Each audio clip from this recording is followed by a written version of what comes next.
Hey pod people, I'm Stacy. I'm Heather. Welcome to this episode of Why Do People Do That? Today we'd like to talk about why people get stressed for the holidays. Why do people get stressed for the holidays? There's so many reasons. If you ask my husband, there's no stress for the holidays. That's so nice for him. I know. I'm really happy for him that he can't understand why people get stressed, right? I think there's probably plenty of people out there that feel that way, right? What's there to stress about? But I think it was just this morning you shared with me a statistic, right? That 64% Of people with mental health issues report increased symptoms during the holidays. Right. And we know that there's a lot of people with mental health issues, right? So just to start, what is a mental health issue? It could be Depression, anxiety, OCD. It could even be people who just, go low in their mood during, the winter, right? The seasonal depression and things like that. 64% is a big number, and we know, everyone talks about the mental health crisis. So we know that in general, people are struggling with mental health concerns coming from all different places. So if we combine that with that number, we know that there's a lot of people out there that are struggling. So this is the time, right? 'Tis the season to talk about why people are stressed. So I'll start with just talking from a personal level. My husband and I were sitting at lunch yesterday having this fascinating conversation about how different his family approaches it from my family and the stress that was coming up for me. My family, nobody wants to host a holiday, like ever. I'm it. Which is why you end up doing it. I'm the host. And in his family, there's almost like these secret little arguments about who's going to host. Like everybody wants a stab at it. Really? Yeah, except for me. So it's for me that when the holidays come up in his family, it's sort of like, I get to sit this one out. I can just show up. Relax and say, be a guest. What do you need? I'll bring it, and I'll just be a guest, and that's fabulous for me. I enjoy that. But in my family, if I don't host it or offer to host it, it kind of just doesn't happen, which really tells me something about myself, right? So why do I put this on myself? Because I want it, right? I want the gathering. I want the get-together. The tradition. I want the tradition. I want to offer that to my children. I want we're all doing this for Thanksgiving, right? Why? Why is that so important, even though it's so stressful? So just a quick snippet of why it's particularly stressful now is because I put a wrench into things by going out and getting a cat. You didn't get a cat. My son wanted a cat. Your son got a cat. My son no longer lives with me, but I still have his cat. So anyway, the cat put a wrench into things because some people are allergic to the cat. And so I can no longer host the holidays because of the cat. But nobody else wants to step up and host the holiday. So what do you do? So this year, we are actually having Thanksgiving at my office. Really? Yes. So we're going to go to this nice building. I happen to have a break room with a little kitchen, and we have a big conference table. That's really funny. We're going to have Thanksgiving at the conference table in my counseling center. That's really funny. Which is kind of ironic. Maybe I could bring in a specialist and we can have group therapy about why nobody Big family session. Why can nobody have Thanksgiving at their house, right? That's really funny. Yeah. But this brings us to the topic, just in general, of, for me, there's this role in the family that I play, right? And I think that family roles plays a huge part in why, not everybody obviously, but why many people get stressed during the holidays, right? If you really kind of think to yourself, what role do I play? Am I the caretaker? Am I the person who makes everything better?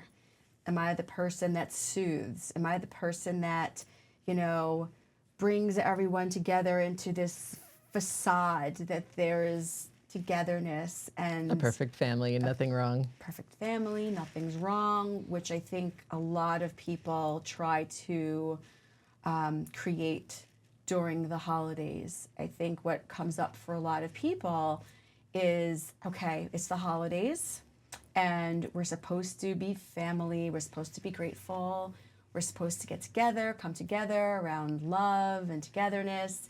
And what if we don't have that? What if there's conflict in the family? What if there's stress in the family? What if people in the family aren't getting along? What if we've just have a history of chaos, right? There's this feeling of it all has to go away because it's Thanksgiving, or it all has to go away because it's Christmas or Hanukkah or Kwanzaa or whatever. You know, it could be. You want the picture perfect TV family get together. Yeah. Yeah, and media is definitely a piece we have to talk about, but we'll come to that. Just talking about family role, I think if we're going to offer our pod people some insights that could be helpful this year, I think that you want to really ask yourself, what is the role you play in your family, and how is that impacting why the holiday is stressful, right? Like for me, I think my role in the family is I'm the caretaker. I'm the make everybody feel better. I'm the it's going to be okay. I'll fix it for you. That's my role. And so I feel like I have to step up and figure it all out, even though there are, you know, maybe certain people in the family that would just say, all right, so we want to get together for the holidays. What's the big deal? Or, oh, well, you know, or some people might be annoyed or disappointed. I have to make it better, right? And I know where that comes from, but that's a whole other podcast. But I recognize it. And so how can I help myself, right? I think that where I help myself is sometimes I have to just be able to accept that maybe I can't fix it for everybody and I can't bring that cohesion together during the holiday. And maybe sometimes the holiday is just going to be me and my husband and our kids, or me, my husband, and my kids, and we invite over my dad, who's not allergic to the cat, and we just have turkey with him. Whatever it is, it's a little bit more accepting of what is, going with the flow, understanding where my need to fix everything is coming from, and being realistic with it, asking the question, is this really something I have to fix? Is this my responsibility? Well, I mean, you're incredibly self-aware and evolved, too. So you're able to kind of look at your role and do that. Most people are not. That's why we're doing this. Yeah. We're trying to make you more evolved and self-aware with us. So you could be less stressed for the holidays. Yeah. So, you know, that being said, what if somebody is not as self-aware and they don't know what their role is in the family, and they don't understand where past family dynamics and roles may be what's interweaving in why the holiday is so stressful. Let's think of some examples that might resonate for our viewers, unless you have a personal one you want to bring in before we do that. I'm completely stumped right now, and I don't. Wow. You don't have any family role that you play that makes you feel like that's what makes your holiday stressful? Well, hosting the holidays has kind of become my responsibility, more so because my husband just doesn't feel like driving to his sister's house. Okay. Okay. So there's the dynamic, right? Your husband, that's why the holidays are stressful for your husband, because he's just, right? It's amazing, right? He can just say, this is what I want, and this is what we're going to do. And so he's alleviated stress for himself because he can honor what he wants. And you are honoring what he wants. If you were to honor what you wanted, what would it be? Probably still hosting. Okay. Just having more help with it. Like, I enjoy hosting. I've always kind of enjoyed having people over and hosting, but I think a little more help would be nice. We have kind of the running joke that, like, you know, Christmas happens and John Harten just shows up. Like, all of the holiday background magic is completely, you know, he's unaware of, and it's just, it just happens. There's like a Christmas fairy. I wonder if that's why you're so annoyed with him, that he doesn't understand why the holidays are so stressful. I'm not annoyed as much as I'm just amazed that he had no concept that people get stressed for the holidays. Like, that to me was mind-blowing. Yeah. Well, it sounds like you're bringing up another really valid point. You want help. Do you ask for help? I expect people to know what I want. Okay, so there's a whole other concept right there, right? How many people out there are not advocating for themselves and not communicating at all what they want and just doing what they think is expected of them? And building resentments that people aren't helping, jumping in and helping. Is that what you're doing? No. I actually did ask for help. I gave him a specific food list of things I wanted. That's amazing. We hired a cleaning person, so the house is in order. So it's really, we're in a good place with it this year. Because you asked for help. I did. Yeah. But normally I don't. So that's another, I think, maybe call to action for our pod people, right? How many of you out there don't like asking for help? I think that's a big, big problem, which really, I think, really kind of seeps into lots of different topics. But when we're talking about holiday stress particularly, I think that not being able to advocate for yourself, not being able to honor what you want, not honoring what your needs are, being afraid to ask for help. I mean, it could be something as simple as, reaching out to a relative and saying, it's really a lot for me to cook everything. Can you bring a dish? Or I know that every year you bring dessert, but it would really be helpful this time if you could bring a side dish instead of dessert. Or, financially, this is a huge strain. Even though I'm cooking everything, it still can be extremely costly to buy all of the ingredients you need to make everything you're looking to make.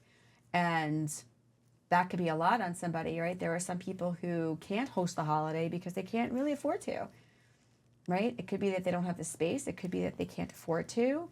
I think that part of what stresses people out also is even the opposite. It's wanting to help. It's wanting to offer more and not being able to say, I feel so badly that, Uncle Joe is always hosting the holiday, but I never reciprocate and I can't. I don't have the space or I don't have the, resources to offer that. And there's those feelings of guilt that come up. I'd like to be able to host, but I can't. And you're always hosting and I feel bad about it. I feel like I have to do something to make it up to you and I can't. So what do we have here in terms of what would be helpful to make it less stressful so far? I think it's knowing what you want and being able to advocate for yourself, understanding where your role in the family plays a role in where you may be pushing yourself to do more than you should be doing or can be doing just because you feel like it's your job to make everything better. Anxiety around conflict, worrying, that your mom and your sister are going to have a fight. Worrying, like most families are, that there's going to be big political discussions the coming holidays. Yeah. I think this year, I mean, let's get real. The last couple of years probably have been stressful, but being that we're coming out of an election, people have very strong feelings one way or the other. There's an enormous amount of stress around this holiday, in particular, Thanksgiving coming up, because we're still just a few weeks post-election. Heather and I talked about the election in our first podcast, and so there's a lot of really great information there about what might be happening for you that you can take a listen to that might be helpful. But I think that tips for not allowing the election to stress you out.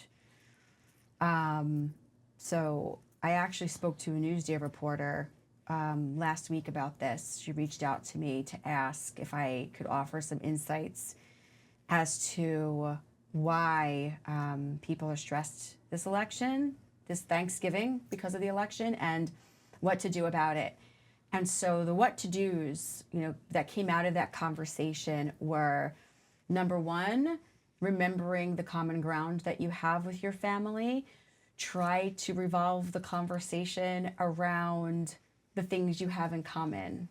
Planning for the next holiday or vacations you might be taking, or talking about the grandchildren, or talking about how work is going. So being able to change the subject and having other subjects matters kind of prepared and ready to go, and having, some kind of statement like, we're not going to talk about that today. Today is about being grateful. Today is about, the holidays, celebrating our faith, whatever it is.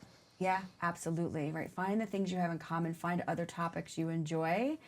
If politics comes up and it is a tense conversation because of different ideologies beliefs and ideologies and candidates that you supported, I think it's okay to say, I love you, but let's not talk about that today because I just don't think it's going to be a good conversation. Or, you know what, this is a conversation that triggers a lot of discomfort for me.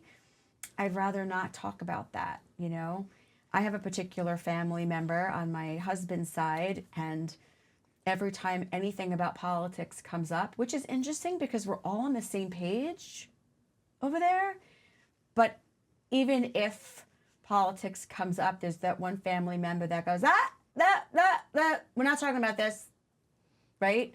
And that's okay in a nice way, right? To say, let's just talk about other stuff, right? Tell me how so-and-so is doing in school, or, are you planning any trips this year? Let's not talk about that. I love you. I don't want to argue with you. Or, you know what? It's hard for me. Maybe it's something you want to talk about, but it's not something I want to talk about. If you can have a peaceful conversation and debate about it, and it's not going to get ugly, right? My brother and I can do that. We like to send each other articles and TikToks and debate with each other, and it doesn't go anywhere. We're not changing each other's minds. We never have been able to do that, and we're never going to, but it's just fun sometimes. But I don't go into fight or flight. I don't get that feeling in my body, where I start to feel angry or scared or tense, right? If you recognize that's coming up for you in a conversation at the Thanksgiving table or at the Christmas table or the Hanukkah table. The Kwanzaa table, any table. Your table. At the table while you're eating a meal. If anything comes up and you're uncomfortable, honor that and say to whoever it is, you know what? I just feel like maybe this isn't a good thing for me to talk about. Is it okay if we change the subject? It's okay to say that in a nice way, right? We don't have to say, shut the F up, you stupid asshole. Stop talking about that, right? There's no reason for that, right? It's also okay to take a step out and breathe and let your body regulate out of that fight or flight response that may be coming up for you, right? Bring yourself into a calm place, right? You could take a walk, you could go to the bathroom, come back to the table, and just kindly ask, can we change the subject? So what happens when you don't have family members that will honor that and that are going to harass you and bully you anyway, for whatever reason? Either because they're upset that they lost the election, or they wanted to win, lost, or because they're so frustrated with you that you don't understand why they're so happy that their person won, and they want you to be okay with it, and they want you to not be mad at them, right? That they don't understand how important this issue was to you, right? How do we handle that if just simply saying, hey, let's not talk about politics doesn't work? Because, let's be honest. Sometimes for some families, that's not going to work. People are heated. People are passionate. They want to talk about it. They're going to keep going, right? There are those people that say, but you don't understand. But you need to understand. And they're not realizing that they're not going to change your mind at the table over a meal at the holiday, and that all that they're doing is polarizing you, right, and themselves.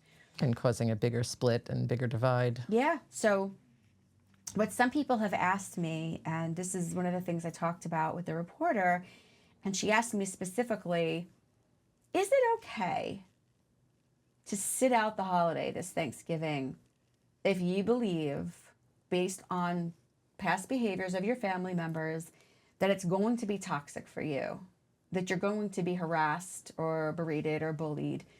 Is it okay to sit it out? Absolutely. I mean, why not?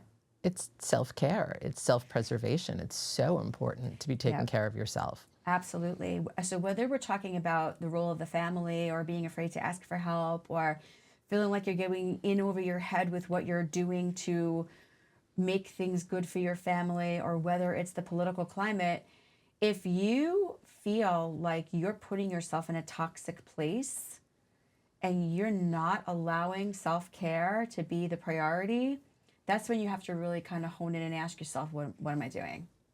Is it okay for us to prioritize what's in our best interest? Is it okay to say, you know what, I think that I'm going to have just a quiet family evening at home with my immediate family, or just my husband. Or close friends, right? A nice Friendsgiving, right, is never a bad thing. Or even just go it alone, whatever works for you. If you really believe it's going to be toxic,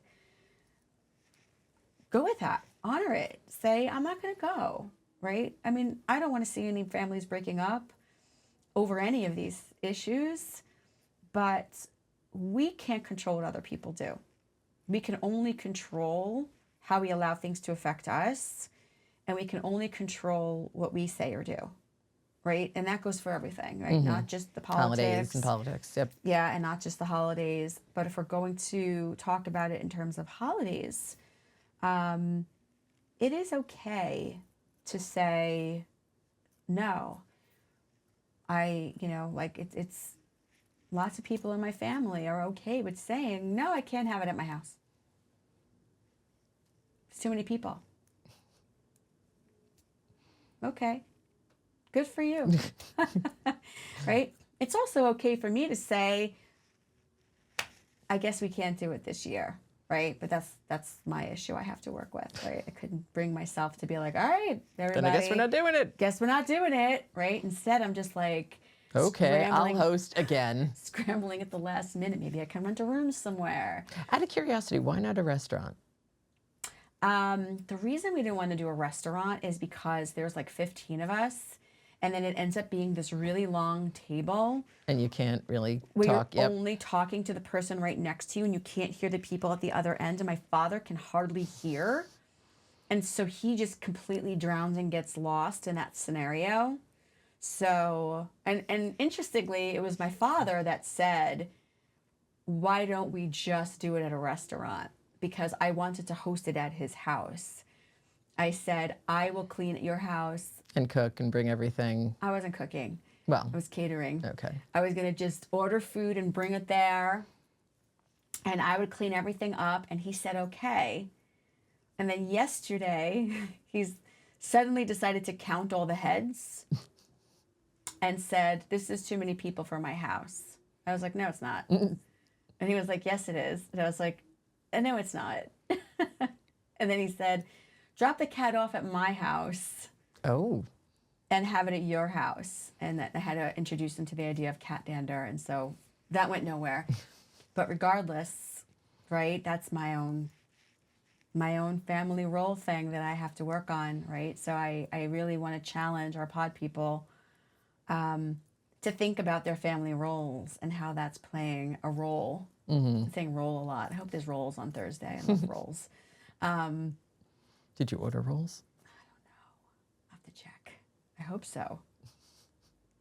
I think the other thing is like past traumas, childhood traumas that sort of spring up during the holidays that definitely play a role in stress, right? I think that one of the things we want to recognize in people, which people may not realize, and this is where we're helpful, is people have what's called a stress response to the things that are going on around them and the things in their environment. And so if we want to talk about holidays as a potential stimuli for stress response, what is it about the holidays that can trigger a stress response for people or a trauma response for people? Like being around family, or?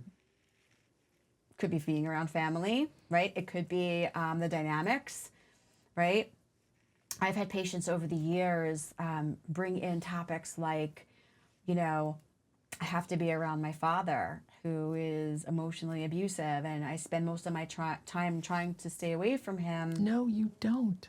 You don't need to be around your father. And so now it's like, well, I have to go to Thanksgiving or I have to go to Christmas, that mom's and dad's going to be there, and it brings me right back to my childhood. And then I think even just the family role itself can be triggering in terms of a trauma response when you kind of think back to why, you know, you have to play that role in the family, and that can be triggering. I definitely see a lot of stress response around money. Yes. And finances. Yes. Which plays a role, I think, even more so when we talk about Christmas and Hanukkah and the pressure to buy gifts. Yes. I think people feel the need to go way above and beyond financially what they can afford, because there's this, I think, pressure, we get from society that tells us, which brings me to, I really want to talk about the Facebook feed. Why people need to post their tree on Instagram? Yeah, or their turkey dinner, right? I remember last year seeing this meme, and I thought it was so funny. And it was just like, you know, it was something like beware, we're all about to be subjected to turkey dinners, or pictures of the table. I forgot how it was said, but it was really funny. And then somebody else posted a meme like, we're all eating the same thing. We don't need to see your turkey. That happens 4th of July every year. Like, we've all seen fireworks. We all know what fireworks look like. There's no need to post the videos and post the pictures. Pictures of a firework. Yep. Right. Look, I'm somewhere. I'm somewhere. I'm doing There's a firework. I'm part of the group. I fit in. I belong. I'm doing something for the 4th of July. I'm celebrating. I'm looking at fireworks where I'm right where I'm supposed to be. Right? So let's talk about that. Let's talk about what that's about, because I think that in and of itself creates stress. Creates so much stress. And people feeling inadequate and less than if they can't afford to have all of those gifts under the tree, or the perfectly table-scaped, you know, Instagram-worthy place settings, and they're using paper plates, and they've got the plastic tablecloth like I am doing, because it's really easy cleanup. So Christmas, you know, the tree, I mean, Christmas Eve, I kind of like, I look just to kind of, I find it fascinating. Because it's all trees? Interesting to me. It's just trees with gifts underneath, with matching wrapping paper, and everything is lined up just so. Mm-hmm. And people feel like they have to take pictures of this and post it for everybody to see. Why are they doing that? Why do you think they're doing that? Do you do it? I do. Why do you do it? I do take the picture for me, because I do like being able to kind of look back at it. Like when she was little, we started, and like there would be, you know, the big unwrapped like fun toy that she wanted, that, you know, in the center. And I do it for that, but I do it, I think, because it's just what people do. Ah, you do it because it's what people do? Like, yeah. Are you saying that it's like you're seeing everyone else do it, so you're doing it? I'm taking the picture regardless, but I think I'm posting it because as you're scrolling through, it's like everyone's posted their tree, and it's like, all right, I'll post my tree. Yeah, so there's definitely this instinctual need to be a part.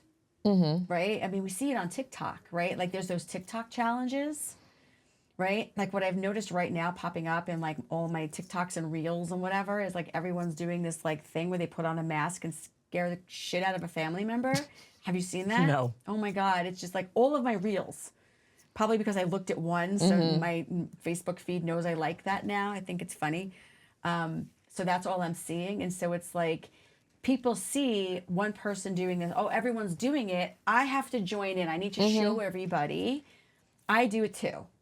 I need to be a part of the group. I need to fit in. I need to belong. I need to be what everyone else is. And I think that there's definitely some need and comfort in being part of the group, right? And then not only being a part of the group, but then there definitely has become this norm in society because of social media to not only be a part and do what everyone else is doing, but to show everybody that you're doing what everybody else is doing. It makes me think of, I went to, it was maybe a year or two ago, I went to that Van Gogh thing that they have everywhere. It's all over the country.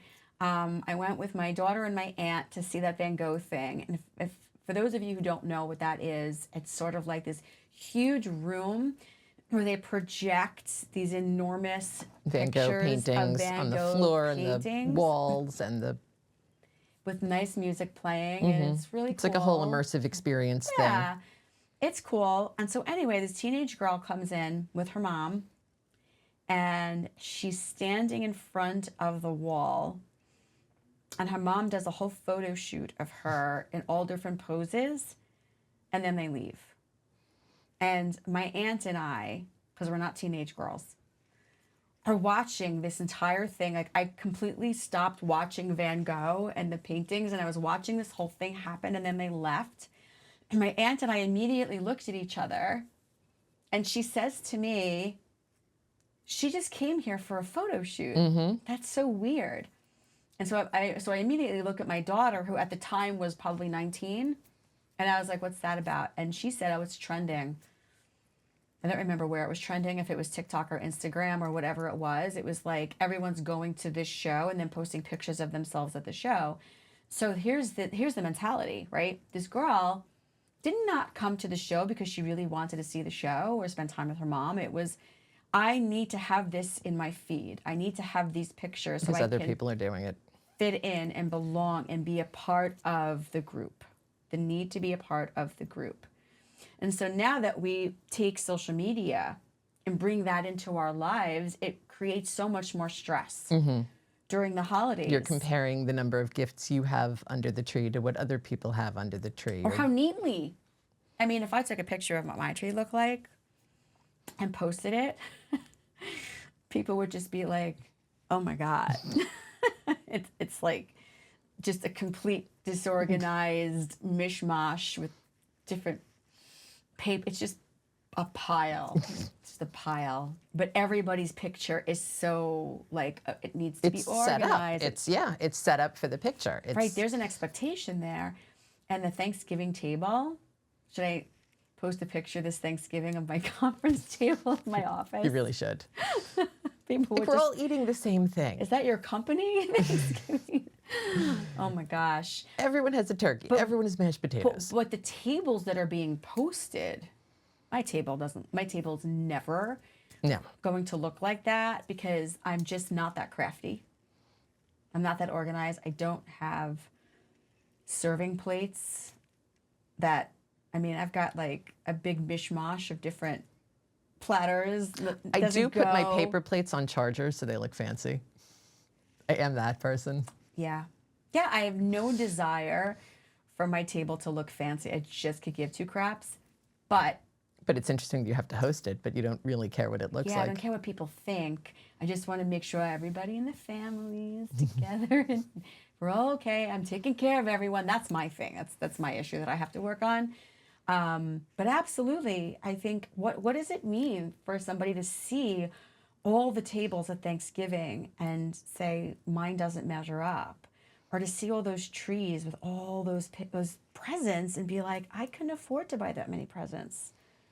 What does that feel like for people? It exacerbates the stress. It exacerbates the depression. I'm not good enough. I'm not worthy. I'm inadequate. I'm doing a bad job. All of that. Yeah, I don't measure up. My kids are not going to get what all the other kids are getting. I feel bad for my kids. I feel like a failure as a parent.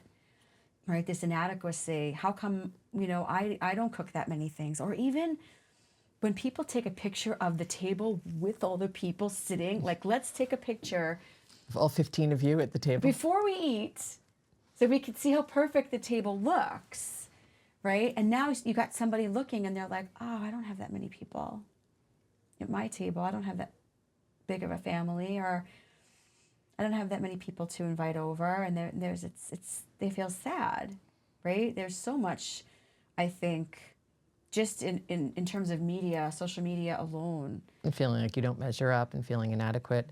You bring up another good point, too, of the idea of having to photograph it and not being in the moment, but having to take that picture and to share that picture. Yeah. Or even if you choose not to share it, just, like the girl who went to the Van Gogh to just take the picture. She wasn't there for the experience. She wasn't there for the art. She was there for the photo op. She probably doesn't even know who Van Gogh is. No. Yeah, so there's a lot of pressure, I think, just to show the world what we're doing. And I think that absolutely plays a role in the stress of the holidays, right?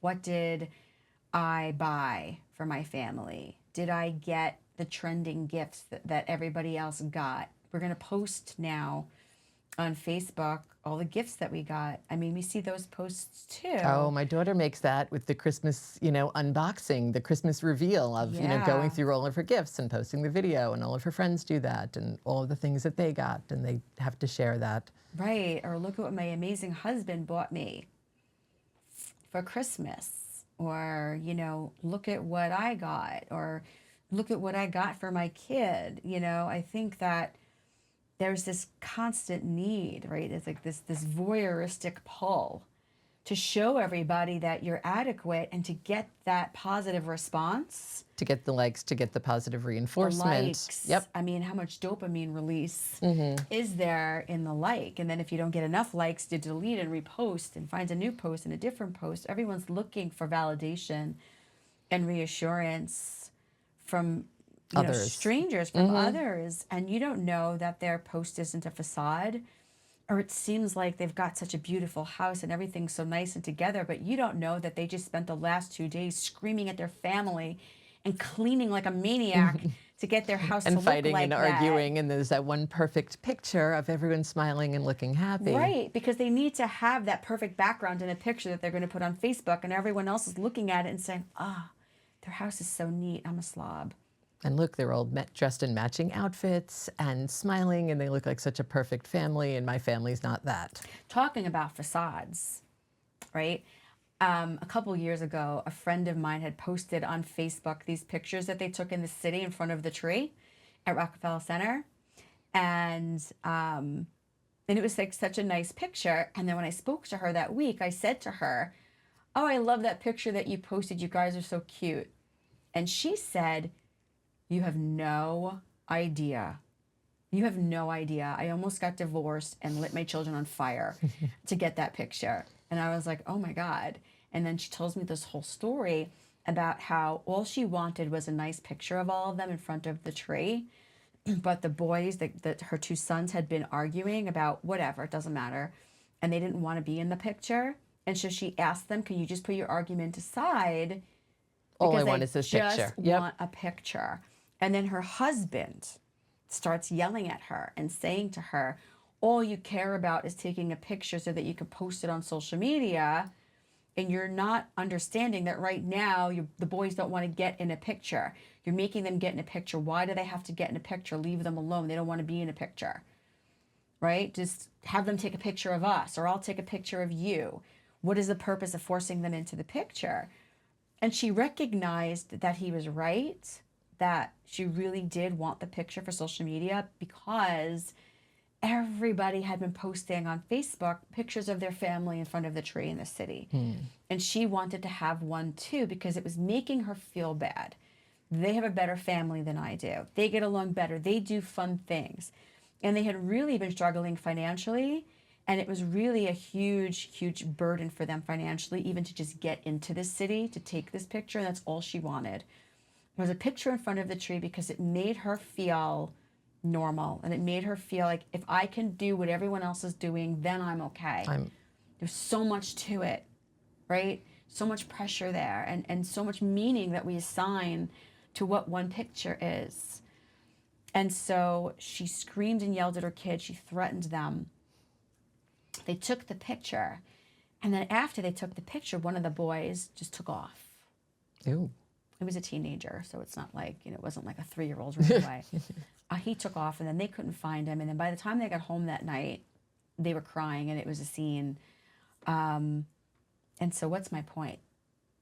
My point is this need to take the picture is really coming from this need to feel good, to feel normal, to feel a part, to judge and measure up what you have compared to what everyone else has. But even more importantly, don't let the picture fool you, because that picture was bullshit. Yeah. It was bullshit.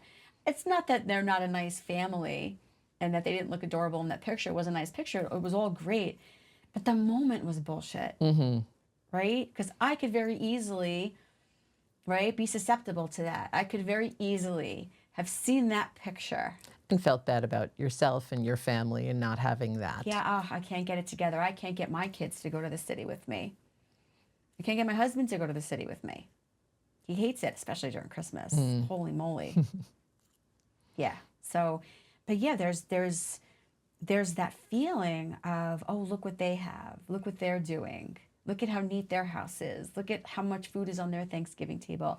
Look at how many people came to their holiday event. Look at how many presents they have. Look at how good they are at wrapping presents, right? Look how lucky their children are, right? That adds, I think, so much pressure, so much stress. So I think the one biggest takeaway tip for avoiding stress is putting down the phone. Yeah. Being able to actually be mindful and be in the moment and try to experience the day. Yeah, don't live the day to post the picture that everyone else is posting. And also remember that what you're seeing isn't necessarily authentic. Yes, it's a very set up, curated snapshot of a moment in time that isn't really real. No, it's never real. Even that social media platform, I don't even know if it's still around, Be Real. No, I've never heard of it. You've never heard of Be Real? No. Okay.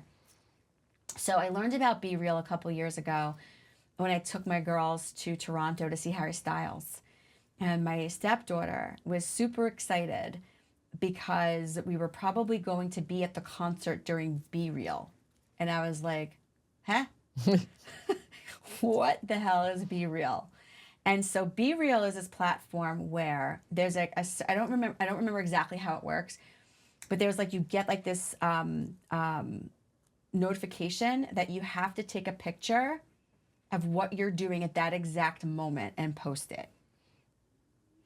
And so it's like, you see, supposedly for real, that like people are just laying in bed doing nothing, or they're Scrolling sitting on in their their phone, room by themselves, in or they're scrolling pajamas on without makeup on, and Yeah, because otherwise what we see is that moment that everyone's at the beach with all their friends, or the beautiful tree with all the presents, or the amazing neat house with the lovely, Thanksgiving spread, or we see that they're, at the tree, right? So like, what if a Be Real moment happened right in the middle of that family having their shit show, trying to take a picture, and the picture was mom screaming and the kid running away, kid giving you the finger, and dad pulling his hair out. What if that was the Be Real moment that everyone could see, right? So it was about, and that's equally relatable, probably even more relatable than the perfect photo in front of the tree. Yeah, it's bullshit.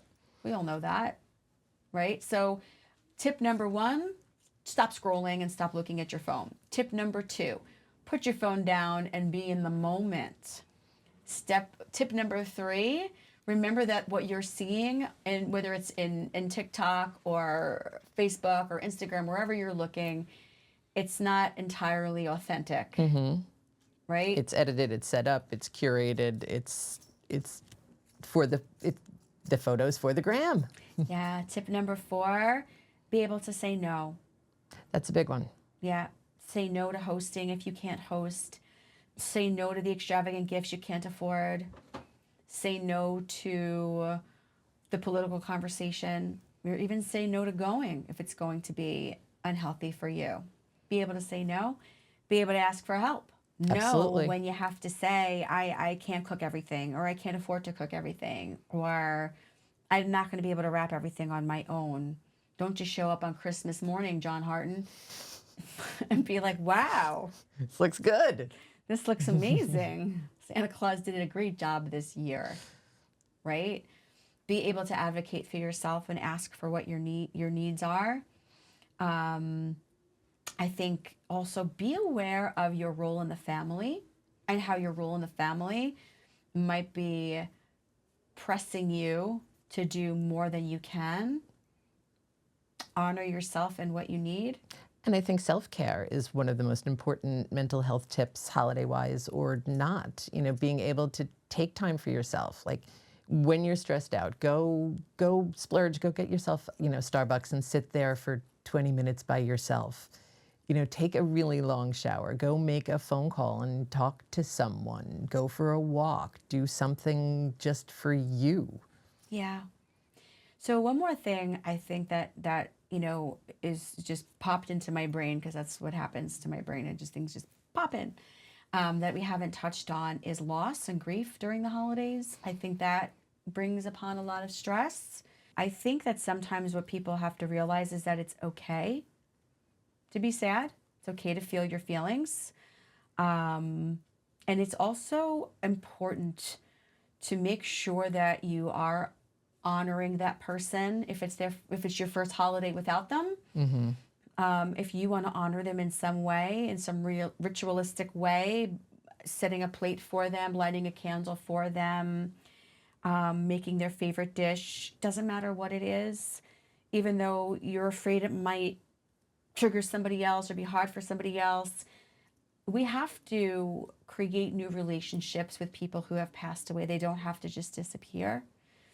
And it's okay to honor people in one way or another, that in a way that feels good, even if it's hard, right? Sometimes emotions are painful and sometimes Absolutely. realities are painful.